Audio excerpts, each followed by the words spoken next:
Hi bro, ఏం పేరు? రాజు. ఎక్కడ మీరు proper? AP, Chittoor district. Okay. ఇప్పుడు ఏపీలో చూసుకుంటే ప్రజల కోసం పోరాడే నిజమైన నాయకుడు ఎవరు, ప్రజల గురించి ఆలోచించే వాళ్ళు ఎవరు అనిపిస్తారు? పవన్ కళ్యాణ్. డబ్బుల కోసం ఏమి అందరూ ఎగబడి వెళ్ళట్లేదు కదా. ఇప్పుడు వారాహితో పాటు అందరూ ప్రజలందరూ వస్తున్నారు, వాళ్ళకి మాత్రం డబ్బులు ఇచ్చి అయితే పిలిచట్లే. వీళ్ళలాగా పథకాల పేరు చెప్పి డబ్బులు ఇచ్చి పిలుచుకుంటున్నారు. రోడ్లో వెళ్ళేటప్పుడు కూడా పరదాలు కట్టుకొని మరీ వస్తాడు. దాన్ని అంత మాత్రం తెలుసుకోవాలి, ఎవరు చూడకూడదనే రీతిలో ఉన్నట్టుగా ఇంకా బయటికి రావడం ఎందుకు? అంటే పవన్ కళ్యాణ్కి చాలామంది ఫాలోయింగ్ ఉంది, జనం ఉన్నారు, దాదాపు అందరూ వస్తారు, కానీ ఓట్లు ఎవరు, ముఖ్యంగా అసలు ఓటు హక్కు లేని వాళ్ళే పవన్ కళ్యాణ్ చూడటానికి వస్తారు అని కూడా వాళ్ళు వైసీపీ వాళ్ళు ఆరోపిస్తున్నారు. మరి దీని మీద మీ కామెంట్? మరి అట్లాంటి ఇప్పుడు వాళ్ళకే తెలుసు కదా ఓట్లు లేని వాళ్ళే వస్తారన్న, అట్లాంటప్పుడు విమర్శన ఎందుకు చేయాలి? భయపడేది ఎందుకు? ఊరికేమని భయపడాల్సిన అవసరం లేదు కదా పవన్ కళ్యాణ్కి.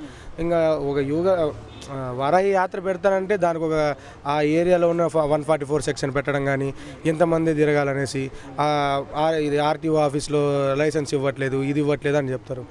అతను ప్రజల కోసమే కష్టపడతాను, దాని గురించి మళ్ళీ మీకు ఎందుకు? ఓట్లు పడవు కదా, ఇంకా అంత మాత్రం ఎందుకు ఊరికే చెప్పడం? వాళ్ళు ఇప్పుడు కాబట్టి చెప్తున్నారు.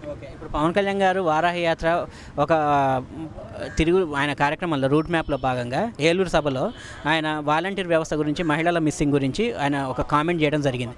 సో దాని మీద పెద్ద దుమారమే రేగింది. రాష్ట్రం అంతా వాలంటీర్స్ రాస్తారోకలు చేశారు. తర్వాత పవన్ కళ్యాణ్ గారి దిష్టి బొమ్మకి చెప్పులు దండలు వేయడం, దగ్ధం చేయడం, ఇట్లా దహనం చేయడం, ఇట్లాంటి అన్ని కార్యక్రమాలు చేశారు. పవన్ కళ్యాణ్ గారు మహిళల మిస్సింగ్ గురించి కానీ, వాలంటీర్ వ్యవస్థ గురించి కానీ చేసిన కామెంట్ మీద మీ స్పందన? ఇప్పుడు దానికి బట్టు ఎగ్జాంపుల్ ఒకటి తీసుకుంటే, ఒక మామూలుగా జాబ్ క్యాలెండర్ పక్క ఒకరు చేయరా ర్యాలీ అంటే ఒకరు రారు. మనం తప్పు చేయనప్పుడు మనం ఎందుకు ర్యాలీలు చేయాలి? తప్పు మనం చేస్తేనే ర్యాలీలు చేసుకుంటూ రావాలి. తప్పు చేశారు కాబట్టి వాళ్ళు ర్యాలీలు చేసుకున్నారు. కానీ మరి ఇప్పుడు పవన్ కళ్యాణ్ గారు ఫిగర్స్తో సహా చెప్పడం జరిగింది. అంటే ఈ సంవత్సరంలో ఇంతమంది మిస్ అయ్యారు, ఈ సంవత్సరంలో ఇంతమంది మిస్ అయ్యారు, టోటల్గా పెళ్లి కాని యువతులు, పెళ్ళైన మహిళలు ఇంతమంది మిస్ అయ్యారని చెప్పాడు. ఆయనకి ఆ రిపోర్ట్ ఎలా వచ్చింది, ఎక్కడి నుంచి వచ్చిందని? మన మహిళా కమిషన్ కూడా చెప్పింది అదే ఫిగర్. ఏదైతే పవన్ కళ్యాణ్ చెప్పాడో అదే ఫిగర్ మహిళా కమిషన్ కూడా చెప్పింది. దగ్గరలో పట్టుకుంటామనే మాట కూడా చెప్పింది. అనవసరంగా మాటలు మాట్లాడకండి. ఇప్పుడు పవన్ కళ్యాణ్ అనవసరంగా మాట్లాడినప్పుడు మళ్ళీ నువ్వు ఎందుకు చెప్పాలి అట్లాంటప్పుడు మహిళా కమిషన్? అంటే ఇప్పుడు పవన్ కళ్యాణ్ గారు ఆ రిపోర్ట్స్ ఎక్కడి నుంచి వచ్చినాయి మీరు అని చెప్పి వాళ్ళు అడుగుతున్నారు. అంటే అసలు అక్కడ సమస్యని పక్కదారి పట్టడానికి ఆయన ఆ ప్రశ్న అడుగుతున్నారు తప్ప, ఇంతమంది మిస్ అయ్యారు అనే దానికి ఇప్పటివరకు ప్రభుత్వం నుంచి ఎలాంటి కౌంటర్ రాలేదు. అంటే దీని అర్థం ఏమనుకో? ఇప్పుడు పోలీసు వాళ్ళు పనిచేస్తున్న ప్రజల కోసం కాదు, వాళ్ళ నాయకుల కోసం పనిచేస్తున్నారు కాబట్టి వాళ్ళకి ఇన్ఫర్మేషన్ ఉండకపోవచ్చు. ఇక్కడ అభిమానులు ఉన్నారు, వాళ్ళు కూడా చెప్పేదాన్ని బట్టి ఉన్నారు కాబట్టి ఇప్పుడు కింద స్థాయి నాయకులు అందరూ సెట్ చేస్తున్నారు. ఆ రకంగా వాళ్ళ ఇన్ఫర్మేషన్ బట్టి ఉంటుంది. వాలంటీర్ గురించి చెప్పారంటే తప్పు చేస్తే దాని గురించి ఉండొచ్చు, కానీ తప్పు చేయని వాళ్ళు ఎందుకు రియాక్ట్ అవ్వాలి? అట్లాంటప్పుడు ఎగ్జాంపుల్గా చూపిస్తే వాళ్ళ పార్టీ వాళ్ళే ఉన్నారు. ఈయన ఏమన్నాడు? డేటా సంబంధించి ఐటీ గ్రిడ్స్ కి ఏదైతే రాష్ట్ర ప్రభుత్వం చేశారని చెప్పి ఈ రాష్ట్రం అంతా చర్చ జరుగుతుంది. ఈ రోజు మేము ఒకటి అడుగుతా ఉన్నాం, అనేక ప్రాంతాల్లో ఈరోజు సర్వేల పేరు మీద వస్తున్నారు.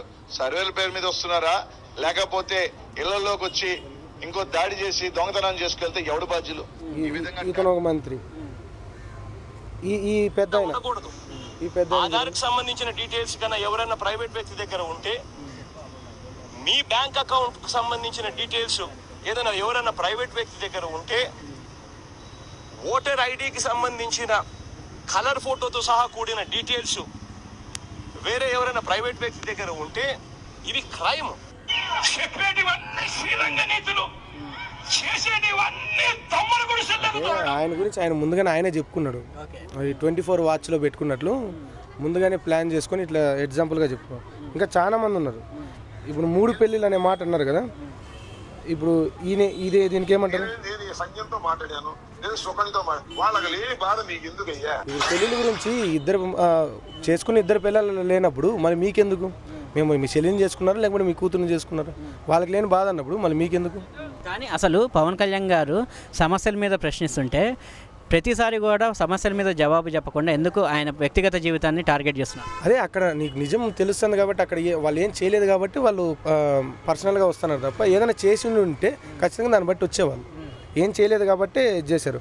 ఇప్పుడు నార్మల్ ఫ్లెక్సీలు వేసుకోకూడదు అన్నారు, ప్లాస్టిక్ బ్యానర్లు రద్దు అన్నారు, మొత్తం బట్టతోనే కట్టాలన్నారు. జగన్మోహన్ రెడ్డి బర్త్డే రోజు ఎందుకు ఇట్లా అయింది? దానికోసం ఎక్కడ చూసినా అక్కడ ఫోటోలు కనిపిస్తాయి. అయ్యా, ఈ మాదిరిగా పబ్లిసిటీ చేసుకోవడం చూస్తా ఉంటే శవాల మీద చిల్లర ఏరుకున్నట్టుగా లేదా? అంటే ఆపోజిట్ వాళ్ళు చేస్తే చిల్లర ఏరుకున్నట్లు, ఈయన చేసుకుంటే చిల్లర వేసుకున్నట్లు కాదు. అట్లాంటి ముఖ్యమంత్రి మనకున్నాడు, ఏం చేస్తాం? అని పోయినసారి బీజేపీ అన్నాడు, ఒకసారి కూటమి అన్నాడు, ఇప్పుడేమో టీడీపీ అంటున్నాడు. అంటే ప్రజాప్రభుత్వ వ్యతిరేక ఏదైతే ఉందో దాన్ని మేము అంటే ప్రభుత్వ వ్యతిరేక ఓటును చీల్చను అని చెప్పి ఆయన చెప్పే భాగంలో ఒకసారి బీజేపీ అంటున్నాడు, ఒక్కోసారి టీడీపీ అంటున్నాడు. అంటే నిలకడలేదు పవన్ కళ్యాణ్కి, నమ్మలేము పవన్ కళ్యాణ్ అని కూడా ఒక స్లోగన్స్ వినపడుతుంది. దాని మీద ఈ మాటలు నమ్మలేకపోతే నా ప్రాబ్లం ఏం లేదు. పథకాల పేరు చెప్పి నమ్మకుండా ఇప్పుడు మద్యపాన నిషేధం అన్నాడు, చేయలేదు కదా. అట్లాంటి పనులు ఏం చేయట్లేదు కదా, నమ్మి చేస్తున్నాడు. కానీ ఇప్పుడు చంద్రబాబు అన్యాయం చేశారనే దీంతో కొంచెం పార్టీ నుంచి బయటకు వచ్చానని చెప్పాడు. ఆ తర్వాత వాళ్ళు అన్యాయం చేశారు కాబట్టి ఓడిపోయారు. అదే రీతిలో ఇప్పుడు వీళ్ళు కూడా అన్యాయం చేస్తున్నారు కాబట్టి వీళ్ళు కూడా ఓడిపోయే ఛాన్సే ఉంది.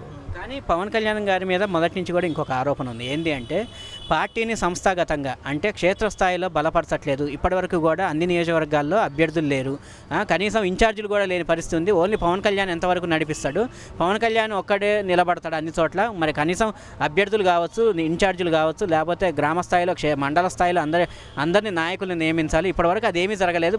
మొదటి నుంచి పవన్ కళ్యాణ్ ఒక్కడే ఉంటున్నాడు. అంటే ఆయన పార్టీని బలోపేతం చేసే ఆలోచన ఆయనకు లేదు, వేరే వాళ్ళకి సపోర్ట్ చేయడం కోసమే మొబిలైజ్ చేస్తున్నాడని చెప్పి కూడా అంటున్నారు. ఇప్పుడు 1000 కోట్ల ఆస్తులు ఉన్న వాళ్ళు జనసేన పార్టీలో లేరు.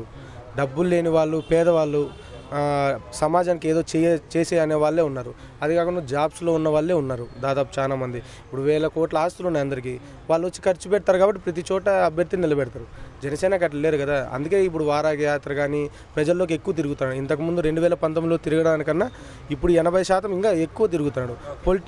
సినిమాకి తక్కువ ప్రియారిటీ ఇచ్చి పొలిటికల్కి ఎక్కువ ప్రయారిటీ ఇచ్చాడు. ఇప్పుడు వాళ్ళు చెప్తాను కదా, పొత్తు లేకుండా రండి 175 నియోజకవర్గాల్లో పోటీ చేయండి అనేసి. ఇదే జన సైనికులు కానీ పవన్ కళ్యాణ్ గారి రేపు పొద్దున ఇదే మాట అంటారు. 175 నియోజకవర్గంలో రూపాయి డబ్బులు లేకుండా ఓట్లు వేయించుకునే కెపాసిటీ మీకు లేదు. ఇతను పోయినసారి ఓట్లు డబ్బులు ఇవ్వకుండా ఇది చేసుకున్నారు. వాళ్ళైతే డబ్బులు ఇచ్చి చేశారు కదా. కానీ మరి ఈసారి పవన్ కళ్యాణ్ గారు ఒక సీట్లో నిలబడతారా, 2 సీట్లో నిలబడతారా? మోస్ట్లీ 2 సీట్లు ఉంటాయి. ఎందుకంటే ఆల్రెడీ వాళ్ళకి భీమవరంలో కానీ హామీ అనేది ఇచ్చారు, ఖచ్చితంగా నిలబడతాను సార్. సో దాని రీతిలో నిలబడతారు. ఖచ్చితంగా గెలుస్తారా ఈసారి పవన్ కళ్యాణ్? ఖచ్చితంగా గెలుస్తారు. అంటే పోయినసారి అది గెలిచినట్లే అండి మా దీని పరం. ఒక్క ఎమ్మెల్యే సీటు కూడా లేనప్పటికి కూడా ఉన్న ఒక ఎమ్మెల్యేని తీసుకున్నప్పుడు కూడా అతనికి భయపడతానంటే ఆ ప్రకారంగా అతను గెలిచినట్లే. కానీ మరి ఏపీ ప్రజలు నమ్ముతున్నారా ఇప్పుడు పవన్ కళ్యాణ్? నమ్ముతారు ఖచ్చితంగా. ఎందుకంటే ఇప్పుడు ఆయనకి అనవసరం ఏం లేదు. అందరికీ ₹1,00,000 కౌలు రైతులకి ఇవ్వడం కానీ. ఇప్పుడు గవర్నమెంట్ ఉంది, గవర్నమెంట్ ఏం చేస్తుంది అప్పుడు ఇవ్వకుండా? రోజే అంటది ఏకంగా మీ గవర్నమెంట్లో మీరు అప్పుడు ఏదో యాక్సిడెంట్ అయినప్పుడు అక్కడ డబ్బులు ఇవ్వట్లేదని. అప్పుడు గవర్నమెంట్ ఏం చేస్తుంది? పవన్ కళ్యాణ్ గవర్నమెంట్ రన్ చేస్తున్నాడా ఏమో? అతను డబ్బులు కష్టపడి సినిమాల ప్రకారంగా వచ్చారు. సరే, మరి ఇప్పుడు తెలుగుదేశంతో పొత్తులో భాగంగా పోతే ఆదరిస్తారా, తిరస్కరిస్తారా ప్రజలు? పవన్ కళ్యాణ్ గారు ఏ నిర్ణయం తీసుకున్నా దాన్ని బట్టి మేము కట్టుబడి ఉంటాం ఖచ్చితంగా. మరి సీఎం క్యాండిడేట్ ఎవరు ఉంటారు అప్పుడు ఒకవేళ పొత్తులో భాగం? మా ప్రకారంగా మేము పవన్ కళ్యాణ్ అంటాం. ఎవరు అభిమానం వాళ్ళకు ఉంటుంది, కానీ మా ప్రకారంగా పవన్ కళ్యాణ్ అనేసి అంటాం. Thank you bro. Thank you.